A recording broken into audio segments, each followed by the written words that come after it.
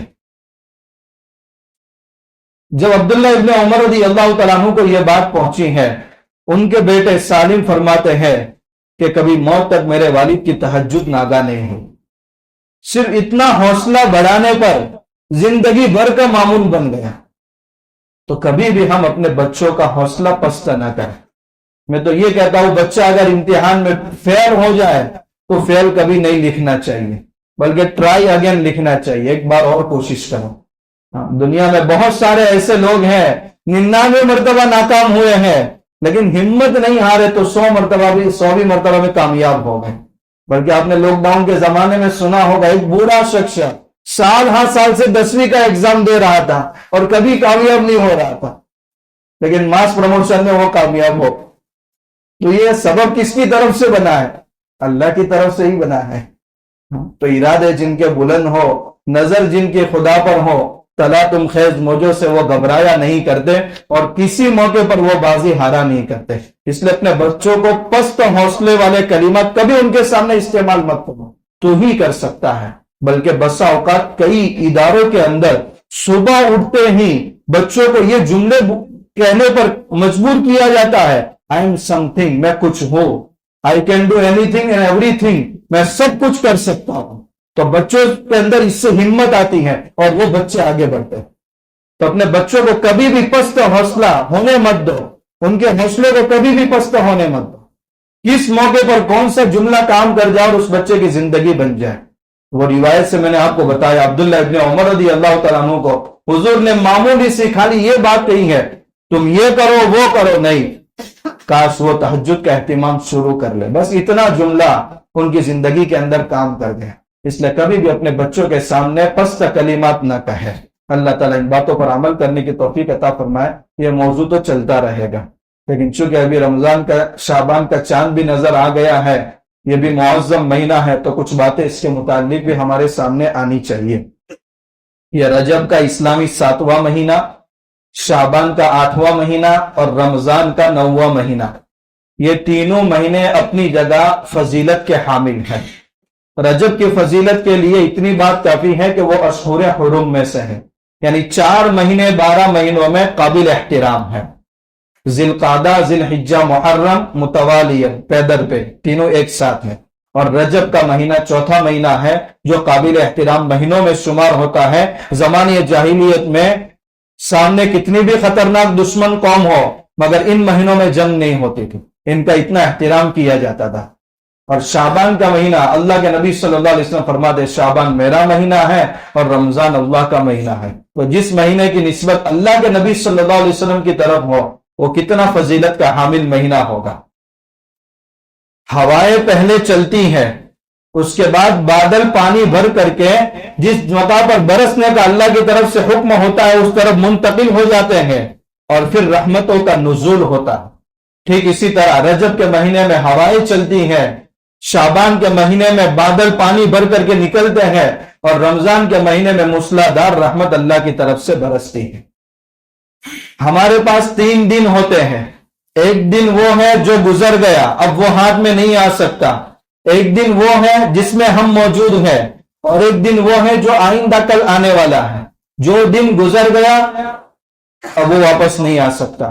اس میں جو عبادتیں ہوئی اللہ قبول فرمائے، جو کوتاہیاں ہوئی اللہ معاف فرمائے. فکر اس بات کی کرنی ہے کہ ہم جس وقت میں چل رہے ہیں اس وقت ہمیں کون سے عمل کرنے کی ضرورت ہے. آئندہ کا دن آئے گا یا نہیں آئے گا اللہ بہتر جانتا ہے، اس لیے فکر حال کی کرنی چاہیے. اب مستقبل سے اور ماضی سے بے خبر ہو جانا چاہیے. ابھی شعبان کا مہینہ چل رہا ہے، بہت عظیم مہینہ ہے. حضرت اسامہ ابن زید رضی اللہ تعالیٰ عنہ فرماتے ہیں ایک مرتبہ میں نے اللہ کے نبی صلی اللہ علیہ وسلم سے پوچھا یا رسول اللہ ہفتے میں 2 دن آپ مسلسل روزہ رکھتے ہیں، کیا بات ہے؟ حضور نے فرمایا کون کون سے دن؟ کیا پیر اور جمعرات کے دن آپ مسلسل روزے رکھتے ہیں؟ تو اللہ کے نبی صلی اللہ علیہ وسلم نے فرمایا ہفتے میں یہ 2 دن ایسے ہیں کہ جس میں اللہ کی بارگاہ میں بندوں کے اعمال پیش کیے جاتے ہیں اور میں چاہتا ہوں کہ میرا عمل اس حالت میں اللہ کی بارگاہ میں پیش ہو کہ میں روزے کی حالت میں رہوں. پھر پوچھا یا رسول اللہ آپ شعبان کے مہینے میں بھی اکثر روزہ رکھا کرتے ہیں؟ تو حضور نے فرمایا رجب کے بعد کا جو شعبان کا مہینہ ہے اکثر لوگ اس کی فضیلت سے غافل ہیں. یہ مہینہ بھی وہ مہینہ ہے جس مہینے میں اللہ کے وہاں بندوں کے اعمال پیش ہوتے ہیں. میں چاہتا ہوں کہ اس مہینے میں بھی جب میرے اعمال اللہ کی بارگاہ میں پیش ہو تو میں روزے کی حالت میں رہوں. حضرت انس رضی اللہ تعالیٰ عنہ فرماتے ہیں کہ جب رجب کا مہینہ داخل ہو جاتا تھا اللہ کے نبی صلی اللہ علیہ وسلم رمضان کی تیاری شروع فرما لیتے تھے. حضرت عائشہ رضی اللہ تعالیٰ عنہ فرماتی ہے کہ رمضان کے پورے دن کے روزے اللہ کے نبی صلی اللہ علیہ وسلم رکھتے تھے اور کوئی مہینہ اس کے علاوہ ایسا نہیں ہوتا تھا جس کے اکثر روزے اللہ کے نبی صلی اللہ علیہ وسلم رکھتے ہو سوائے شعبان کے. یعنی شعبان کے مہینے میں اکثر ایام کے روزے اللہ کے نبی صلی اللہ علیہ وسلم رکھتے تھے. مگر عام امت کو حکم دیا کہ جب شعبان کا مہینہ آدھا ہو جائے فلا تصوموا، اس کے بعد روزہ مت رکھو. لیکن کچھ اشخاص ہیں ایسے جو رکھ سکتے ہیں، جن کے ذمہ قضا روزے باقی ہے، وہ 15 شعبان کے بعد بھی روزہ رکھنا چاہے تو رکھ سکتے ہیں.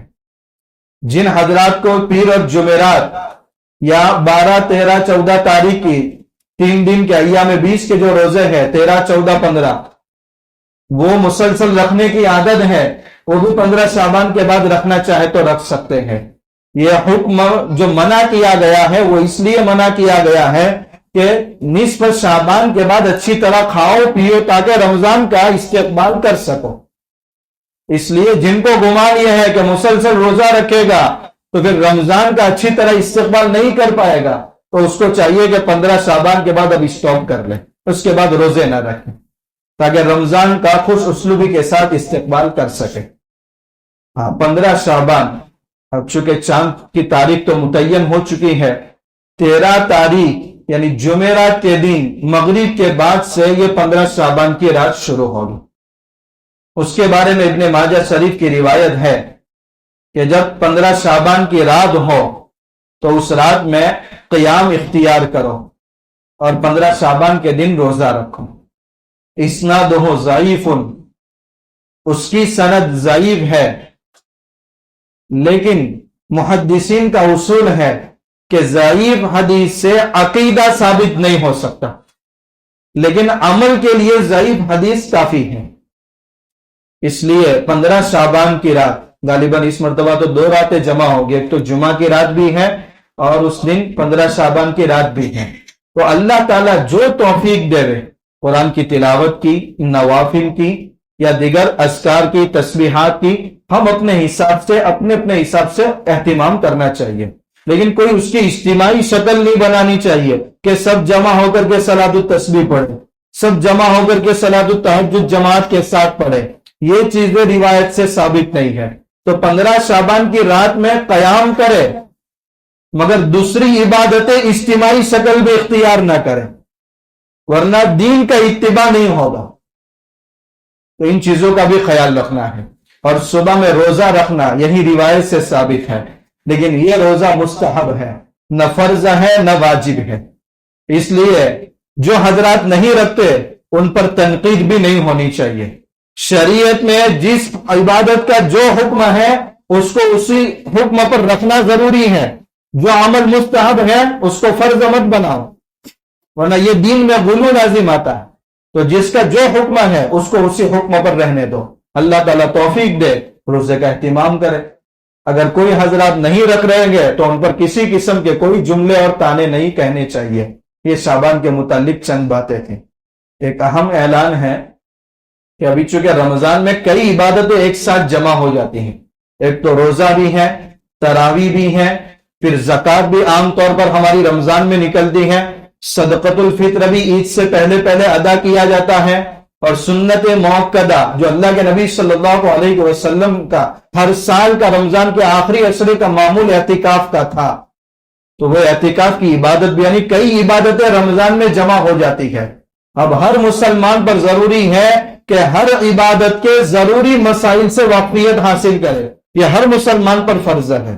اب جمعہ میں ہر عبادت کے تعلق سے مسائل عام طور پر سامنے ہر مسجد میں نہیں آتے، تو الحمدللہ اس مرتبہ ایسی ترتیب بنا رہے ہیں کہ شہر کے چند مفتیان کرام کی رہبری میں شعبان کے پورے مہینے کے جو 4 اتوار ہے، ہر اتوار کو مغرب کے بعد صرف 1 گھنٹہ، پہلے اتوار کو روزے کے متعلق سب کے سامنے سارے مسائل آ جائے، دوسرے اتوار کو زکوٰۃ کے متعلق سارے مسائل سامنے آئے، اور تیسرے اتوار کو اعتکاف، صدقۃ الفطر اور تراویح کے متعلق سارے مسائل سامنے آئے، اور چوتھے اتوار میں جو مسائل باقی رہ جائے وہ بھی سامنے آئے، اور لوگوں کے جو بھی مسائل ہوتے ہیں جو سامنے نہیں آتے لیکن وہ پوچھنا چاہتے ہیں تو وہ بھی ان کا موقع دیا جائے، اس لیے ایک پروگرام تشکیل دیا جا رہا ہے۔ انشاءاللہ یہ آنے والے اتوار سے یعنی 2 تاریخ سے 4 اتوار کو یہ پروگرام اپنی KMC مسجد کے اندر رہے گا۔